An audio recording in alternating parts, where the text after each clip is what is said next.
हर हर महादेव। दोस्तों, कैसे हैं आप लोग। आज आपको एक ऐसे मंदिर के बारे में बताने जा रहा हूं जहां पर कल्कि भगवान प्रकट हो चुके हैं। लेकिन इस मंदिर को जानने के लिए आपको एक छोटी सी कहानी सुननी होगी। दोस्तों, एक बहुत बड़ा भगवान का भक्त था। हमारी तुम्हारी तरह एक लड़का था जो भगवान की बहुत भक्ति करता था। और भक्ति भी ऐसी नहीं जैसे आज के लोग करते हैं। भक्ति वो मन से करता था, वो मन से ईश्वर की बातों पर चलता था। तो एक दिन उसे कल्कि भगवान की याद सताने लगी और वो कल्कि भगवान को ढूंढने निकल गया। तो वो एक महात्मा के पास गया और महात्मा के पास जाकर बोला कि हे प्रभु, मुझे बताइए कि मुझे कल्कि भगवान कहाँ मिलेंगे, ऐसा कौन सा मंदिर है जहां पर कल्कि भगवान मिलेंगे। तो उन्होंने कहा, तू ऐसे मंदिर, मस्जिद, गिरजा, गुरुद्वारे में जाना जिसके 12 बुर्ज और 52 कंगूरे हों, तुझे वहां कल्कि भगवान मिलेंगे। अब उसने दुनिया भर के मंदिर नाप दिए, कभी इस मंदिर जाए, कभी उस मंदिर जाए, कभी 4 धाम यात्रा करे, कभी कुछ करे। कल्कि भगवान को ढूंढने की तलाश में वो पागल होने लगा। कभी कहीं जाए कि यहाँ मुझे कल्कि मिल जाएंगे, कभी कहीं जाए वहां मुझे कल्कि मिल जाएंगे, लेकिन उसे कहीं भी कल्कि भगवान नहीं मिले।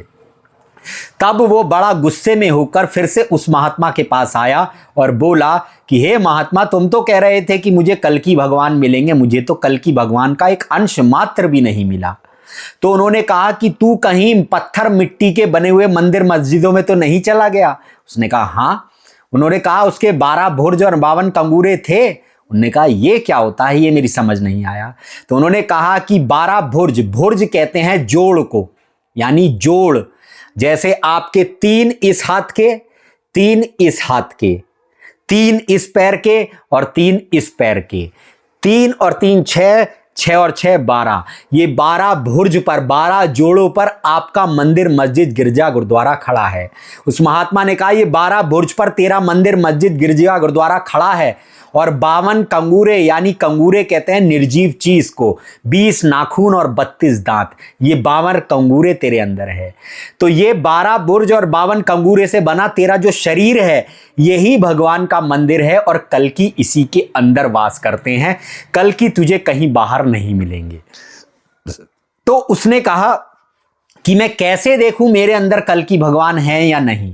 तो उन्होंने कहा तुझे विवेक की नजर चाहिए और तुझे सत्य को अपने अंदर धारण करना पड़ेगा, तब तुझे कल्कि स्वयं तेरे अंदर दिखेंगे। तो उस लड़के ने क्या करा, उस लड़के ने अनेकों शास्त्र पढ़े, कबीर की वाणियां पढ़ी और उसके बाद उसने कई चीजों को समझा। उसने कहा कि जब तक मेरे अंदर ये मैं रहेगी तब तक कल्कि मुझे अपने अंदर नहीं दिखेंगे। तो उसने अपने अंदर की सारी मैं खत्म कर दी। जैसे बोला जाता है, कबीर कहते हैं, जब मैं था तब हरि नहीं, अब हरि है मैं नाही, और जब अंधियारा मिट गया दीपक देखा माही। कबीर कह रहे हैं जब तक मेरे अंदर मैं थी, मैं करता हूं, मैं ये हूं, मैं वो हूं, तब तक मुझे हरि नहीं दिखे। अब मेरे अंदर हरि है तो अब मेरे अंदर मैं ही नहीं बची है। तो उस लड़के ने, उस युवा ने, उस इंसान ने अपने अंदर की मैं को मारा। फिर उसने अपने आप को सबसे छोटा बना लिया। उसने कबीर के एक दोहा पढ़ा, उसमें लिखा था, दास कहावत कठिन है, मैं दासन का दास, और अब तो ऐसा होए रहूं पांव तले की घास। कबीर कह रहे हैं खुद को दास कहलवाना बड़ा कठिन है, लेकिन मैं दासों का भी दास हूं। अब तो ऐसा होए रहूं पांव तले की घास। और कबीर कह रहे हैं कि मैं तो पांव तले की घास बनकर रहना चाहता हूं। उस लड़के को यह बात कबीर की बड़ी पसंद आई कि मुझे दास बनकर रहना है।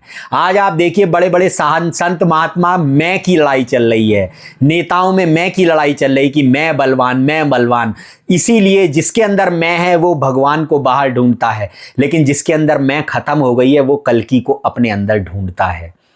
तो उन्हें समझ में आ गया कि मुझे दास बनकर रहना है। जैसे हमारे महापुरुष आए, उन्होंने अपने पीछे दास लगाया, कबीर दास, नानक दास, रहीम दास, पलटू दास। लेकिन आजकल के बाबाओं को देखो, अपने आगे भगवानों की उपाधि लगा रहे हैं। तो उसे समझ में आया कि मुझे दास बनकर रहना है, मुझे सबसे छोटा बनकर रहना है। उसने सत्य पर चलना चालू किया, उसने अपने आप को छोटा बना लिया। ऐसे नन्ही चाल चल जैसे नन्ही धूप, सभी घास जल जाएगी खूब खूब की खूब।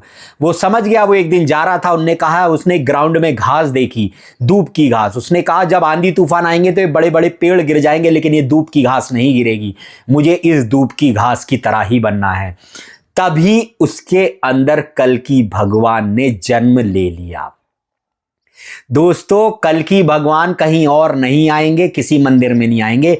कल्कि भगवान इस दुनिया में जो सबसे बड़ा भगवान का भक्त है उस मानव के शरीर में आएंगे, तब उस मानव को बोला जाएगा कल्कि अवतार। जैसे मैंने आपको बताया, हर धर्म पर चलने वाला इंसान कल्कि अवतार है, लेकिन जब एक रेस होती है तो उसमें एक इंसान फर्स्ट भी आता है। तो जितने भी धर्म पर चलने वाले लोग हैं, इन सब में जो सबसे ज्यादा धर्म पर चलने वाला इंसान है, जो कभी भी भगवान की बात को नहीं टालता, जो भगवान की आज्ञा को अपने सर पर रखता है, वो ही कल्कि अवतार है।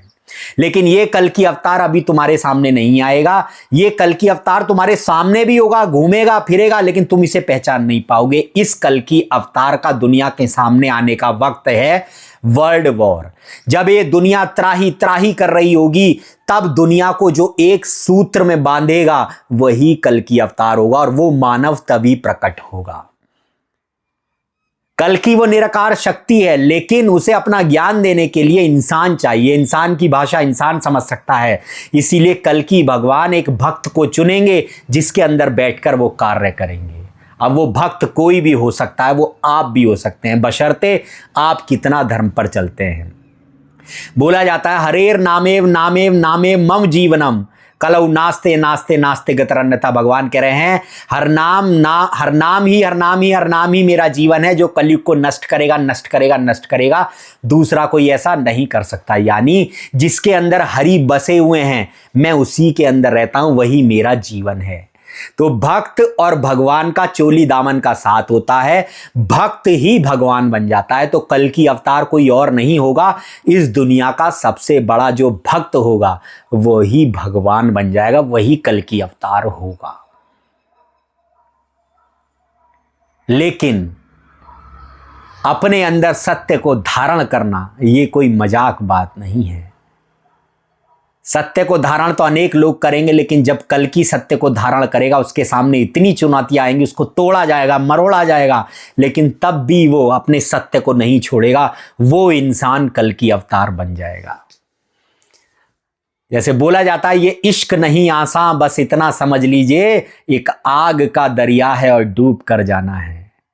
अगर ऐसे भी नहीं समझते तो आपको एक इंग्लिश आपकी मॉडर्न गाने से समझा देता हूं। बोला जाता है, आसान नहीं यहाँ आशिक हो जाना, पलकों पे कांट को सजाना,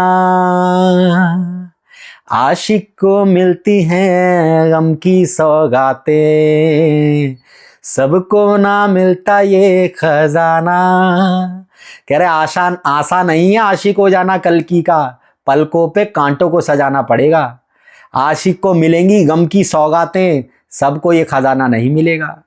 वो जो मानव कल्कि होगा वो कठिनाइयों में जिएगा, उसका जीवन बड़ा कठिन भरा होगा, तब जाकर वो कल्कि अवतार बनेगा। और आज के मानवों से वो कह रहा है कल्कि, जिस्मों के पीछे भागे हो फिरते, उतनो कभी रूह में हो। कल्कि कह रहा है, तुम कभी किसी बाबा को कल्कि मान लेते हो, कभी किसी बाबा को कल्कि मान लेते हो, कभी किसी बाबा को कल्कि मान लेते हो। अरे अपने अंदर उतरो, अपने अंदर सत्य को धारण करो, तब मैं तुम्हें दिखूंगा। जिस्मों के पीछे भागे हो फिरते, उतरो कभी रूह में हो।